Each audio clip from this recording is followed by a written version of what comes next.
നമ്മുടെ സൊസൈറ്റിയിലെ ഒരു മിത്താണ്, ഗർഭം അലസിപ്പോയോ ഇനി 6 മാസത്തേക്ക് ഗർഭം പാടില്ല. സത്യം പറഞ്ഞാൽ എന്ത് ബാലിശമാണ് ഈ സെന്റൻസ്. ഒരു ലേഡി വളരെ ആഗ്രഹിച്ച് ഗർഭിണിയാവുന്നു, ഡ്യൂ ടു സം റീസൺ ആ ഗർഭം അലസിപ്പോയി. അതുണ്ടാക്കുന്ന ഒരു മാനസികമായ ഒരു സംഘർഷമുണ്ട്. Let it be over.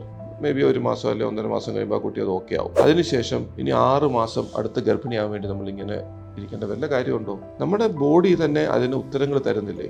Because നമുക്ക് എന്ന് മെൻസ്ട്രേഷൻ തിരിച്ച് റീഗെയിൻ ചെയ്യുന്നു, അപ്പോൾ തൊട്ട് യു ആർ സ്റ്റാർട്ടഡ് ഓവുലേറ്റിംഗ്. ആ ഒരു സമയം തൊട്ട് നമുക്ക് പ്രഗ്നൻസി ആവാൻ നമ്മുടെ ബോഡി നമ്മളെ പ്രിപ്പയർഡ് ആക്കിക്കൊണ്ടിരിക്കുകയാണ്. അതുകൊണ്ട് ഒരു അബോർഷൻ ആയി കഴിഞ്ഞാൽ 6 മാസം പ്രഗ്നൻസി വേണ്ട എന്ന് പറയുന്നത് തികച്ചും തെറ്റാണ്. അതിന് സയന്റിഫിക് ആയിട്ടുള്ള എവിഡൻസ് ധാരാളമുണ്ട്. കൂടുതലായിട്ട് നമുക്കൊരു അബോർഷൻ കഴിഞ്ഞു കഴിഞ്ഞാൽ അടുത്തൊരു മാസം മുറ വരാൻ യൂഷ്വലി ഒരു 45 ദിവസമെങ്കിലും എടുക്കും. ആ ഫ്ലോ പീരീഡ് വന്നതിന് ശേഷമുള്ള അടുത്ത സൈക്കിൾ മുതൽ തീർച്ചയായിട്ടും you can try four pregnancy. കാരണം നമ്മളിപ്പോൾ 1 മാസം ട്രൈ ചെയ്തു വെച്ചാൽ ആ മാസം ഗർഭിണിയാവാൻ പോകുന്നുണ്ടോ? തീർച്ചയായിട്ടും ഇല്ല. 1 മാസത്തിൽ ഗർഭിണിയാവാനുള്ള സാധ്യത നമുക്ക് എല്ലാവർക്കും അറിയാം, ഒരു 15-20% ഉള്ളൂ. അപ്പം നമ്മൾ 6 മാസം പർപ്പസ്ഫുള്ളി റിഗറസ് ആയിട്ട് പ്രഗ്നൻസി വേണ്ടാന്ന് വെച്ചതിന് ശേഷം വീണ്ടും നമ്മൾ ട്രൈ ചെയ്യുമ്പോൾ ഈ സോക്കോൾഡ് 6 മാസം വെയിറ്റ് ചെയ്യാൻ പറഞ്ഞ ആൾക്കാർ തന്നെ നമ്മളോട് ചോദിക്കും, 7 മാസം ആയില്ലേ, കൊച്ചൊന്നും ആയില്ലേ? ഇതൊരു ഭയങ്കര ഡിഫിക്കൽട്ടാണ്. അതുകൊണ്ട് ഒരു അബോർഷൻ ആയാൽ 6 മാസത്തേക്ക് പ്രഗ്നൻസി വേണ്ട എന്നൊക്കെ പറയുന്നത് തികച്ചും ബാലിശമാണ്. ഇതിന്റെ കൂട്ടത്തിൽ ഒരു ഫുട് നോട്ട് ഉണ്ട്. ഇപ്പൊ ചില മെഡിക്കൽ കണ്ടീഷൻസ് അല്ലെങ്കിൽ പ്രത്യേകത ഉള്ള ചില ഗർഭാലസിപ്പോൽ അങ്ങനെയൊക്കെ ഉള്ളവർക്ക് ചിലപ്പോൾ ഡോക്ടേഴ്സ് നിഷ്കർഷിക്കും ബെറ്റർ നോട്ട് ടു ഹാവ്. അങ്ങനെ ഉണ്ടെങ്കിൽ മാത്രം അങ്ങനെ